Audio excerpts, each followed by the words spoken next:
Hello and welcome. Welcome to another Read With Me session. I'm yours truly, Isabel Badell, and I'm here to read with you The Psychology of Money, another amazing chapter on this amazing book. Okay. This particular chapter is going to be all about room for error. And I really like where this book has been guiding me.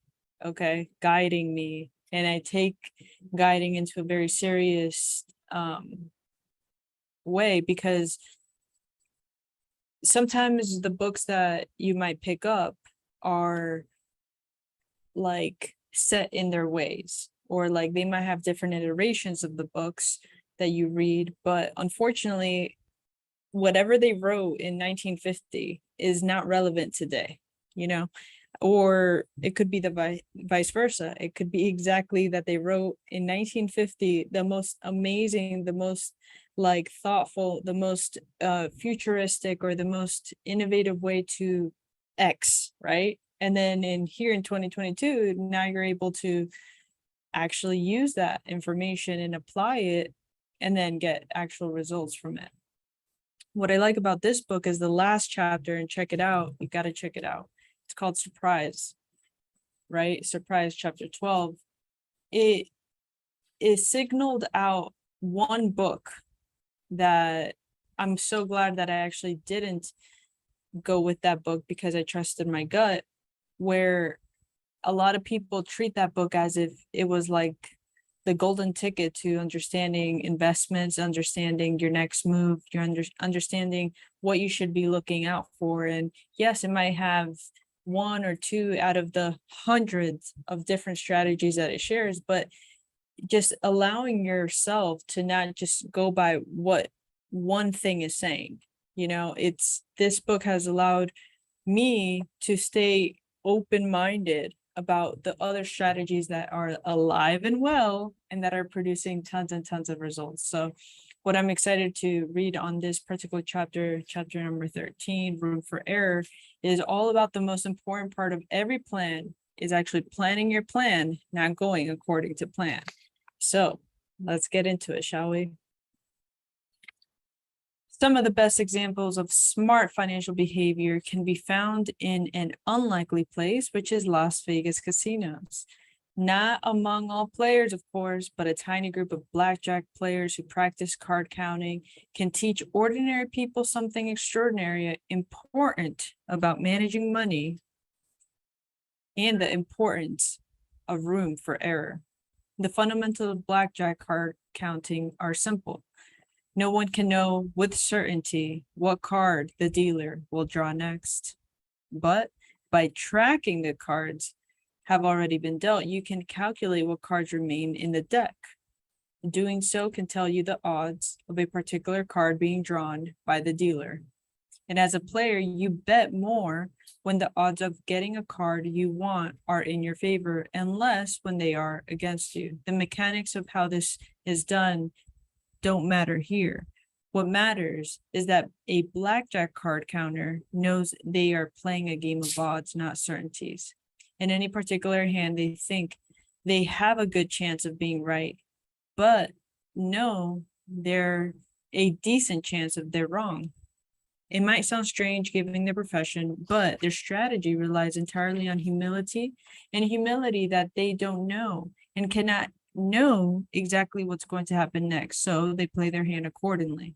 The card counting system works because it tilts the odds ever so slightly from the house to the player, but bet too heavily even when the odds seem in your favor, and if you're wrong, you might lose so much that you don't have enough money to keep playing. There is never a moment where you're so right that you can bet every chip in front of you, and the world isn't that kind to anyone, not consistently anyways. You have to give yourself room for error. You have to plan on your plan not going according to plan. And Kevin Lewis, a successful card counter portrayed in the book Bringing Down the House, wrote more about this philosophy. He mentions, although card counting is statistically proven to work, it does not guarantee you will win every hand, let alone every trip you make to the casino.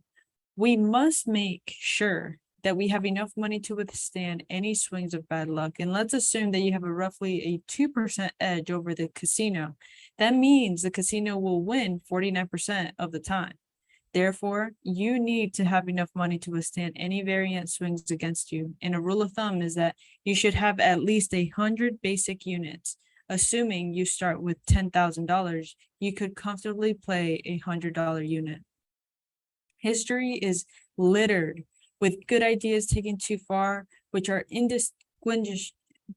indistinguishable from bad ideas. The wisdom in having room for error is acknowledging that uncertainty, randomness, and chance, unknowns, in other words, are an ever-present part of life. The only way to deal with them is by increasing the gap between what you think will happen and what can happen, while still leaving you capable of fighting another day.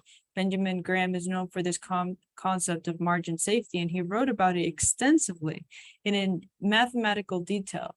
But my favorite summary of the theory came when he mentioned in an interview that the purpose of the margin of safety is to render the forecast unnecessary.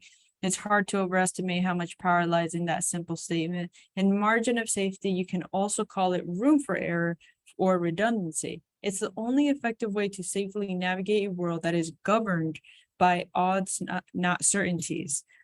And almost everything related to money exists in that kind of world. So forecasting with precision is hard.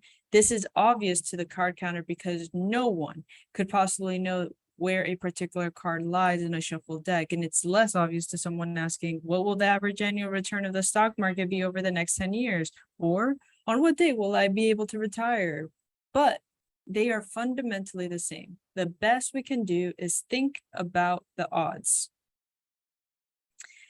Graham's margin of safety is simple. A suggestion that we don't need to view the world in front of us as black or white, predictable, or a crapshoot, the gray area. Pursuing things where a range of potential outcomes are acceptable, that's the smart way to proceed. But people underestimate the need for room for error in almost everything that they do that involves money. Stock analysts give their clients price targets, not price ranges. Economic forecasters predict things with precise figures, rarely broad probabilities. And the pundit who speaks in unshakable certainties will gain a larger following than the one who says we don't know for sure, and that speaks in probabilities. We do this in all kinds of financial endeavors, especially those related to our own decisions. Harvard psychologist Max Bazerman once showed that when analyzing other people's home renovation plans, most people estimate the project will run between 25 and 50% over budget. And when it comes to their own projects, people estimate that renovations will be completed on time and on budget. And oh, the eventual disappointment. Two things cause us to avoid room for error.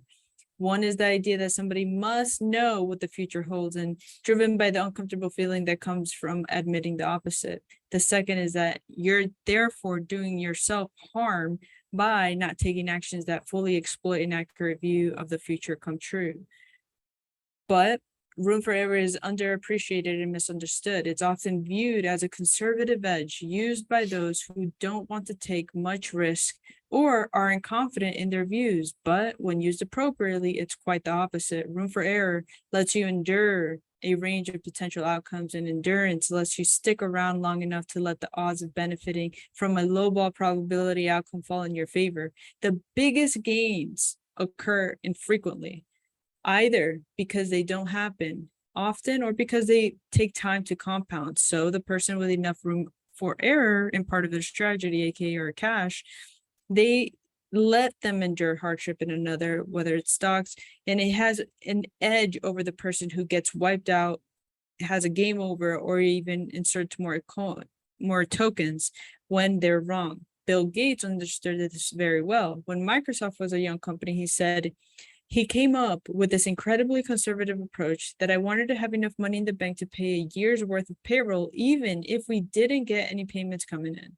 Warren Buffett expressed a similar idea when he told Berkshire Hathaway shareholders in 2008, I have pledged to you, the rating agencies, and myself to always run Berkshire with more than ample cash. when forced to choose, I will not trade even a night's sleep for the chance of extra profits. There are a few specific places for investors to think about room for error. And I love this concept so much because if you are practicing in a mindset of like, I have a year's worth of, whatever income coming in, or like I have this like reserve that it is for me to use this entire year, and all I have to do is just work on myself, work on where I'm at in my life and where I want to go, and I don't have to worry about a new client coming in or fulfilling any obligations or being tied up into anything. Like, you make sound decisions based on what it is that you truly want versus necessity or scarcity or dependability and all those different things that deter you from going after what you want and getting the results that you expect. So I love this probability, like having this always run Berkshire Hathaway with ample cash. And then when forced to choose, I will not trade even a night's sleep for the chance of extra profits. That's really, really, really powerful. One is volatility. Can you survive your assets declining by 30%? On a spreadsheet, maybe yes. And in terms of actually paying your bills and staying cash flow positive. But what about mentally? Is it easy to underestimate what a 30% decline does to your psyche? Your confidence may become shot at the very moment opportunity is at its highest. Then you or your spouse may decide it's quite time for a new plan or a new career. And I know several investors who quit after losses because they were exhausted, physically exhausted. Spreadsheets are good at telling you what the numbers do and don't add up. They're not good at modeling how you'll feel when you tuck your kids in at night, wondering if the investment decisions you made were a mistake that will hurt their future. Having a gap between what you can technically endure versus what's emotionally possible is an overlooked version of room for error. Yeah. I know I can clearly distinguish two moments in my life where I was way more overconfident than I should have been versus a conservative route. And then it caused friction with our plans. And thanks to those experiences, I will never be able to do that again because I understood. Actually, there's three. If I go way back, before business and all. So I'm really grateful for those experiences. Another is saving for retirement. We can look at history and see, for example, that the U.S. stock market has returned an annual average of 6.8% after inflation since the 1870s. It's reasonable.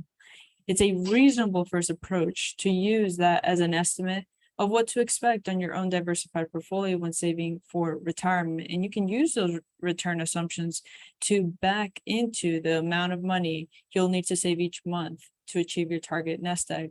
But what if the future returns are lower? What if long-term history is good estimate for long-term future, but your target retirement date ends up falling in the middle of a brutal bear market like 2009? What if a future bear market scares you out of your stocks and you end up missing a future bull market? So the returns you actually earn are less than the market average. What if you need to cash out your retirement accounts in your 30s to pay for your medical mishap? The answer to those what ifs is you won't be able to retire like you once predicted. Those are great questions. The answer to those what ifs is that you won't be able to retire like you once predicted, which can be a disaster. The solution is simple. Use room for error when estimating your future returns. This is more art than science. And for my own investments, which I'll describe in chapter 20, I assume the future returns I'll earn in my lifetime will be a third lower than the historic average. So I save more than I would if I assumed the future will resemble the past. That's my margin of safety. The future may be worse than a third lower than the past, but no margin of safety offers 100% guarantee. A 1/3 buffer is enough to allow me to sleep at night. And if the future does resemble the past, I'll be plenty surprised. The best way to achieve felicity is to aim low, says Charlie Munger. Wonderful, wonderful. The best way to achieve felicity, felicidad, is to aim low. An important cousin of room for error is what I call optimism bias in risk taking, or the Russian roulette should statistically work syndrome. An attachment to favorable odds when the downside is unacceptable in any circumstances. Nassim Taleb says, you can risk loving and yet completely averse to ruin. And indeed you should. The idea is that you have to take risks to get ahead, but no risk that can wipe you out is ever worth taking. The odds are in your favor when playing Russian roulette, but the downside is not worth the potential upside. There is no margin of safety that can compensate for the risk. Save with money. The odds of making lucrative things are in your favor. Real estate prices go up most years, and during most years, you'll get a paycheck every other week. But if something has 90% odds of being right and the 5% odds of being wrong means you will almost certainly experience a downside at some point in your life, well, if the cost of the downside is ruin, the upside of the other 95% of that time likely isn't worth the risk. And no matter how appealing it may look, leverage is the devil. Leverage, taking on debt to make your money go further, pushes routine risk into something capable of producing ruin. The danger is that rational optimism most of the time masks the odds of ruin some of the time. The result is we systematically underestimate risk. Housing prices fell 30% in the last decade. A few companies defaulted on their debt. That's capitalism, it happens. But those with high leverage had a double wipeout. Not only were they left broke, but being wiped out erased every opportunity to get back into the game at the very moment opportunity was right. A homeowner wiped out in 2009 had no chance of taking advantage of cheap mortgage rates in 2010, and Lehman Brothers had no chance of investing in cheap debt in 2009. They were done. To get around this, I think of my own money as barbelled. I take risks with one portion and I'm terrified with the other. This is not inconsistent, but the psychology of money would lead you to believe that it is. I just want to ensure that I can remain standing long enough for my risk to pay off. And you have to survive to succeed. To repeat a point we've made a few times in this book, the ability to do what you want, when you want, for as long as you want, that is an infinite ROI. I love that. Love that he just brought that full circle. Room for error does more than just widen the target around what you think might happen. It can also help protect you from things you'd never imagine, which can be the most troublesome events we face. The Battle of Stalingrad during World War II was the largest battle in history. With it came equally staggering stories of how people dealt with risk. One came in late 1942 when a German tanks unit sat in reserve on grasslands outside the city. When tanks were desperately needed on the front lines, something happened that surprised everyone. Almost none of them worked. Out of the 104 tanks in the unit, fewer than 20 were operable. Engineers quickly found the issue. Historian William Craig writes, during the weeks of inactivity behind the front lines, field mice had nested inside the vehicles and had eaten away the insulation covering the electrical systems. The Germans had the most sophisticated equipment in the world, yet they were defeated by mice. You can imagine their disbelief. This almost certainly never crossed their minds. And what kind of tank designer thinks about mouse protection? Not a reasonable one, and not one who studied tank history. But these kinds of things happen all the time. You can plan for every risk except the things that are too crazy to cross your mind. And those crazy things can do the most harm because they happen more often than you think, and you have no plan on how to deal with them. In 2006, Warren Buffett announced a search for his eventual replacement. He said he needed someone genetically programmed to recognize and avoid serious risks, including those never before encountered. I have seen this skill at work with startups my firm Collaborative Fund has backed. As a founder, to list the biggest risks they face and the usual suspects as are mentioned. But beyond the predictable struggles of running a startup, here are a few issues we've dealt with among our portfolio companies. Water pipes broke, flooding and ruining a company's office. A company office was broken into 3 times. A company was kicked out of its manufacturing plant. A store was shut down after a customer called the health department because she didn't like that another customer brought a dog inside. A CEO's email was spoofed in the middle of a fundraise that required all of his attention. A founder had a mental breakdown. Several of these events were existential to the company's future, but none were foreseeable because none had previously happened to the CEOs dealing with these problems or anyone else they knew for that matter. And it was uncharted territory. Avoiding these kinds of unknown risks is almost by definition impossible.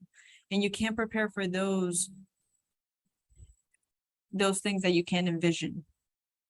If there's one way to guard against their damage, it's avoiding single points of failure. A good rule of thumb for a lot of things in life is that everything can break and will eventually break. So if many things rely on one thing working and that thing breaks, you're counting the days to catastrophe. That's a single point of failure. Some people are remarkably good at avoiding single points of failure, and most critical systems on airplanes have backups, and the backups often have backups. Modern jets have 4 redundant electrical systems. You can fly with one engine and technically land with one. And as every jet must be capable of stopping on the runway with its brakes alone, without thrust reverse from its engine. Suspension bridges can similarly lose many of their cables without falling. The biggest single point of failure with money is a sole reliance on a paycheck to fund a short-term spending need, with no savings to create a gap between what you think your expenses are and what they might be in the future. The trick that often goes overlooked, even by the wealthiest, is what we saw in chapter 10, realizing that you don't need a specific reason to save. It's fine to save for a car or a home or retirement, but it's equally important to save for things that you can't possibly predict or even comprehend. The financial equivalent of field mice. Predicting what you'll use your savings for assumes you live in a world where you know exactly what your future expenses will be, which no one does. I save a lot and I have no idea what I'll use my savings for in the future, and few financial plans that only prepare for known risks have enough margin of safety to survive the real world. And in fact, the most important part of every plan is planning on your plan, not going to plan. Now let's see how you show this, how this applies to you. Wow, that was a good chapter. That was a good. That's great and good. Good. A good chapter. Number 14 is you'll change, which is going to be really, really interesting. And I'm excited for that. I hope you got a lot of value from this particular chapter. I know I did. And sometimes it's like things that you know already, but you just need to remember it. You just need to hear it or listen or read it in a different light so it can become even more real. So with that, I hope you have an amazing, amazing day. I hope you have an incredible rest of your day, whether it's morning, whether it's night, whether it's wherever you are in the world. I wish you the best. Make sure to get this book. It's really, really good. And I'll talk to you soon. Bye.